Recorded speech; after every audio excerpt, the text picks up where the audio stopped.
حضرت سیدنا امام حسن مجتبی رضی اللہ تعالیٰ عنہ سے پوچھتے ہیں بھائی جان آپ یہ بتائیں کہ آپ کو زہر کس نے دیا ہے؟ تو حضرت سیدنا امام حسن مجتبی رضی اللہ تعالیٰ عنہ ارشاد فرماتے ہیں کہ اگر میں اس کا نام بتا دوں تو تم کیا کرو گے؟ تو حضرت سیدنا امام حسین رضی اللہ تعالیٰ عنہ کہتے ہیں کہ میں اسے قتل کروں گا۔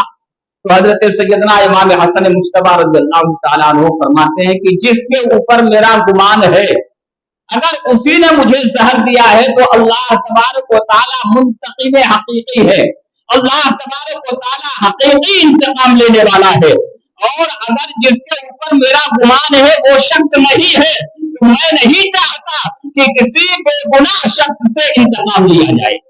تو جب حضرت سیدنا امام حسن مجتبی رضی اللہ تعالیٰ عنہ نے اپنے قاتل کا پتہ نہیں بتایا تو ہم اور آپ کون ہیں کسی کو منتخب کرنے والے؟ بعض لوگ حضرت سیدنا امام حسن مجتبی رضی اللہ تعالیٰ عنہ کی ایک بیوی جن کا نام جعدہ بنت الحارث ہے ان کا نام پیش کرتے ہیں کہ وہ سہردی ہیں۔ تو جب حضرت سیدنا امام حسن مجتبی رضی اللہ تعالیٰ عنہ نے ہی ظاہر نہیں کیا تو پھر ہم اور آپ کون ہوتے ہیں؟ سن 49 ہجری 5 ربیع الاول کو حضرت سیدنا امام حسن رضی اللہ تعالیٰ عنہ جام شہادت نوش کر جاتے ہیں۔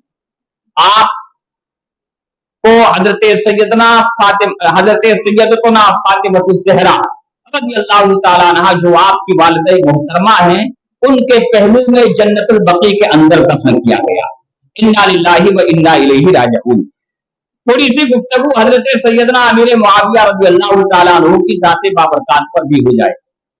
حضرت سیدنا امیر معاویہ رضی اللہ تعالیٰ عنہ کے لیے اتنی سی بات کہہ دوں کہ اللہ کے رسول صلی اللہ تعالیٰ علیہ وآلہ وسلم کا فرمان عالی شان ہے اے لوگو میرے صحابہ کو طعن و تشنیع کرنے سے ڈرو، میرے بعد میرے صحابہ کو نشانہ مت بناؤ۔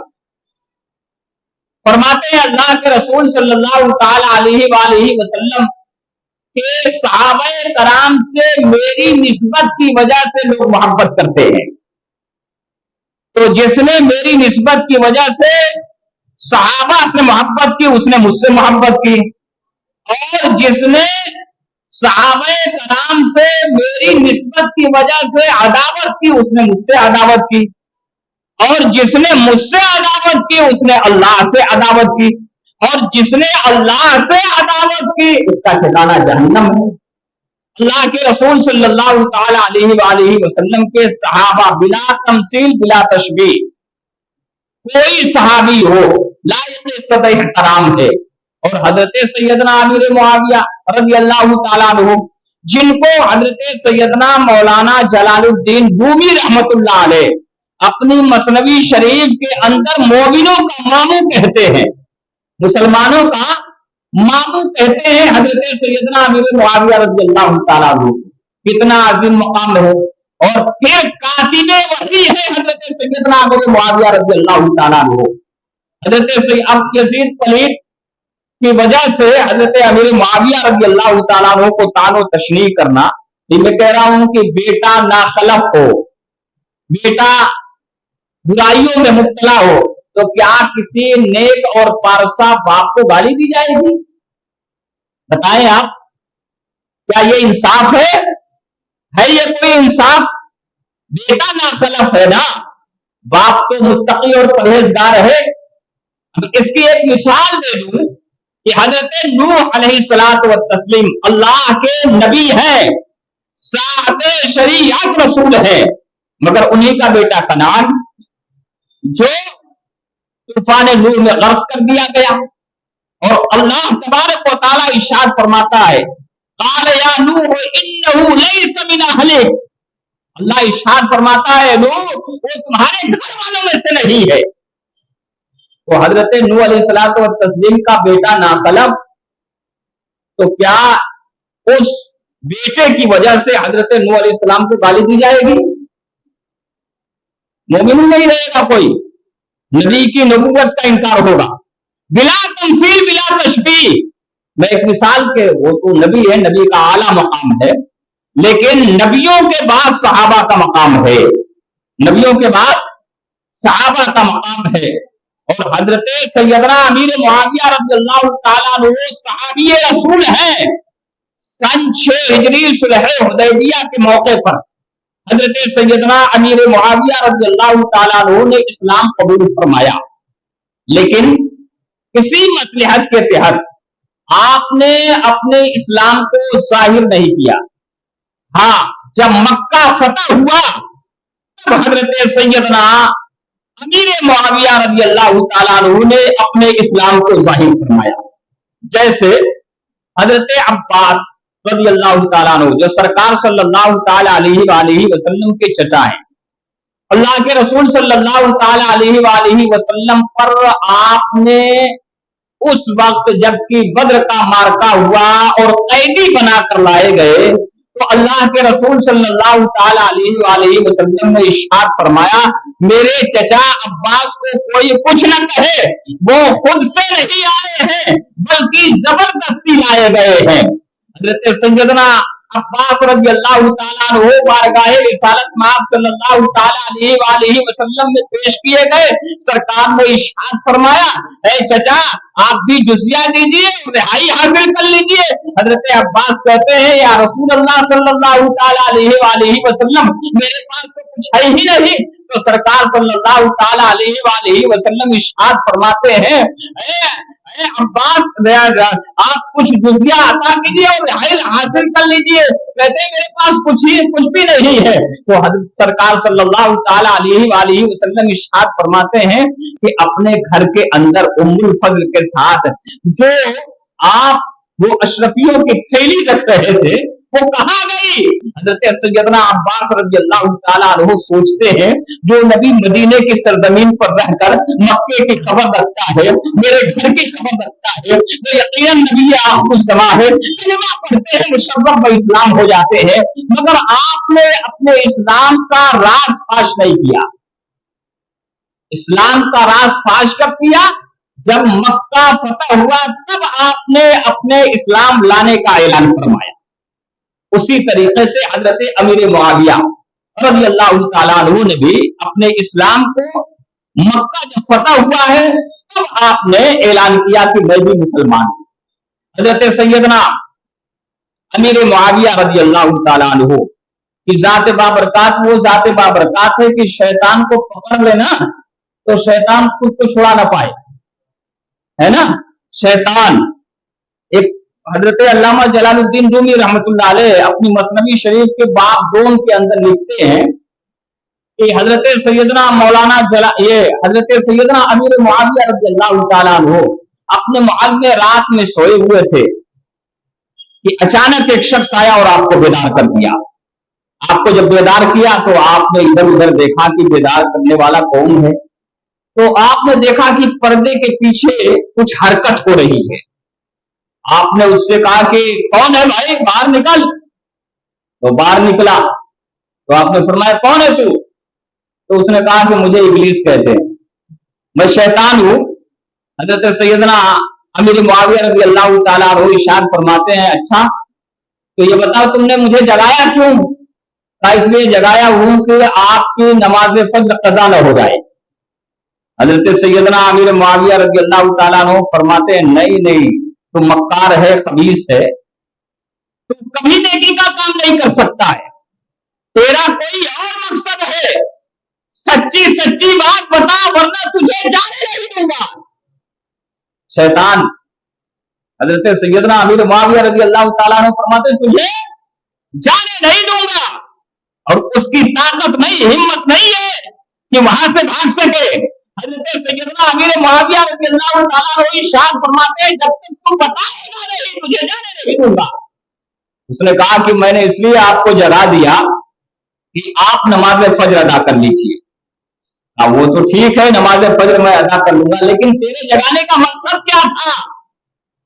تو میں نے اس لیے جگا دیا کہ آپ اگر سوئے رہتے اور نماز فجر آپ کی قضا ہو جاتی تو نماز فجر قضا ہونے کے بعد آپ اپنے رب کے حضور گریہ بساری کرتے اور اتنا روتے اتنا روتے کہ اللہ تبارک و تعالیٰ آپ کو 2 رکعت کے بدلے 200 رکعتوں کا ثواب عطا کر دیتا.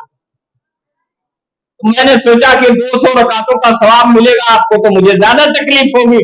تو 2 رکعت جو قضا ہونے والی ہے وہ 2 رکعت پر دے 2 رکعت کا ثواب آپ حاصل کریں, 200 رکعت کا ثواب کیوں حاصل کریں گے؟ آپ فرماتے اب سچ کہہ رہا ہے وہ شیطان نہیں ہے. حضرت سیدنا امیر معاویہ رضی اللہ تعالیٰ عنہ کی ذات بابرکات کو ذات بابرکات سن 60 ہجری میں ایک اور واقعہ حاکم آپ کیسے بنے. حضرت سیدنا امیر معاویہ رضی اللہ تعالیٰ عنہ حاکم کیسے بنے؟ حضرت سیدنا ابو بکر صدیق رضی اللہ تعالیٰ عنہ کے دور خلافت میں جب ملک شام فتح ہوا تو اس وقت یزید بن سفیان جو آپ کے بڑے بھائی تھے ان کو حضرت سیدنا ابو بکر صدیق رضی اللہ تعالیٰ عنہ نے وہاں کا گورنر منتخب فرمایا. تو حضرت یزید بن ابو سفیان جب تک باحیات رہے تو آپ ہی گورنر رہے, لیکن جب آپ کے وصال کا وقت قریب آیا, یزید بن ابو سفیان کے وصال کا وقت قریب آیا تو انہوں نے اپنی جگہ پر حضرت سیدنا امیر معاویہ رضی اللہ تعالیٰ عنہ کو گورنر منتخب فرما دیا. اب حضرت سیدنا امیر معاویہ رضی اللہ تعالیٰ عنہ وہاں کے گورنر بن گئے. حضرت سیدنا عمر فاروق اعظم رضی اللہ تعالیٰ عنہ کے دور خلافت میں بھی حضرت سیدنا امیر معاویہ رضی اللہ تعالیٰ عنہ ہی حاکم رہے وہاں کے, یعنی گورنر رہے. اور پھر حضرت سیدنا عثمان غنی رضی اللہ تعالیٰ عنہ کا جب دور خلافت آیا اور آپ نے جام شہادت نوش کیا ہے تو اس جام شہادت کے بعد حضرت سیدنا مولا علی مشکل کشا اور حضرت سیدنا امیر معاویہ رضی اللہ تعالیٰ عنہما کے درمیان کچھ معاملات پر اختلاف ہوا جس پر علماء کرام نے ہم سب کو یعنی علماء متقدمین نے یہ نصیحت کی ہے کہ کسی کو کسی صحابی پر طعن و تشنیع کا کوئی حق نہیں ہے. سمجھ رہے ہیں آپ؟ اور ہر صحابی مجتہد ہیں. کیا ہے؟ مجتہد کی خطا پر بھی اللہ تبارک و تعالی اجر و ثواب عطا فرماتا ہے. اور ہم تو صحابہ کرام رضوان اللہ تعالی علیہم اجمعین کو اللہ کے رسول صلی اللہ تعالی علیہ وآلہ وسلم کا صحابی مانتے ہیں, ہے نا. صحابہ کرام رضوان اللہ تعالی علیہم اجمعین, اور اس صحابی کا مقام یہ ہے کہ اللہ کے رسول نے فرمایا کہ میرے صحابہ ستاروں کے مثل ہیں, ان میں سے تم جن کی بھی اقتدا کرو گے ہدایت پا جاؤ گے. تو حضرت امیر معاویہ کی اقتدا کرے تب بھی ہدایت پر ہیں, حضرت مولا علی مشکل کشا رضی اللہ تعالیٰ عنہ کی اقتدا کرے تب بھی ہدایت پر ہیں, اور حضرت سیدنا امیر معاویہ اور حضرت مولا علی مشکل کشا رضی اللہ تعالیٰ عنہ کی اقتدا کوئی الگ الگ نہیں ہے, بلکہ جو میرے مصطفیٰ کی اقتدا حضرت علی جیسے کرتے ہیں ویسے ہی حضرت امیر معاویہ بھی کرتے ہیں. بات سمجھ رہے ہیں آپ؟ تو ہمیں اختلاف پر گفتگو کرنے کا حق نہیں ہے, اس لیے میں اس اختلاف سے اجتناب کرتے ہوئے آگے بڑھتا ہوں. سن 60 ہجری میں حضرت سیدنا امیر معاویہ رضی اللہ تعالیٰ عنہ پر فالج کا اثر ہوا, اور اس فالج کی ہی وجہ سے حضرت سیدنا امیر معاویہ رضی اللہ تعالیٰ عنہ 22 رجب المرجب سن 60 ہجری کو اس دار فانی سے دار بقا کی طرف کوچ کر گئے. آپ نے وصیت فرمائی, آپ کے پاس سرکار دو عالم صلی اللہ تعالی علیہ وآلہ وسلم کا کرتا مبارک, لنگی مبارک اور چادر مبارک تھی, اور کچھ منہ مبارک اور ناخن مبارک تھے, ناخن کا تراشا. تو آپ نے وصیت کی کہ مجھے جب نہلایا جائے تو نہلانے کے بعد سرکار دو عالم صلی اللہ تعالی علیہ وآلہ وسلم کا کرتا مبارک پہنایا جائے, اور تہبند شریف سرکار دو عالم صلی اللہ تعالی علیہ وآلہ وسلم کا پہنایا جائے, اور سرکار دو عالم صلی اللہ تعالی علیہ وآلہ وسلم کی چادر مبارک میں مجھے لپیٹا جائے, اور جو سجدوں کی جگہ ہے ان جگہوں پر اللہ کے رسول صلی اللہ تعالی علیہ وآلہ وسلم کے منہ مبارک اور ناخن کا تراشا رکھا جائے, اور پھر احکم الحاکمین کے سپرد کر دیا جائے. یہ حضرت سیدنا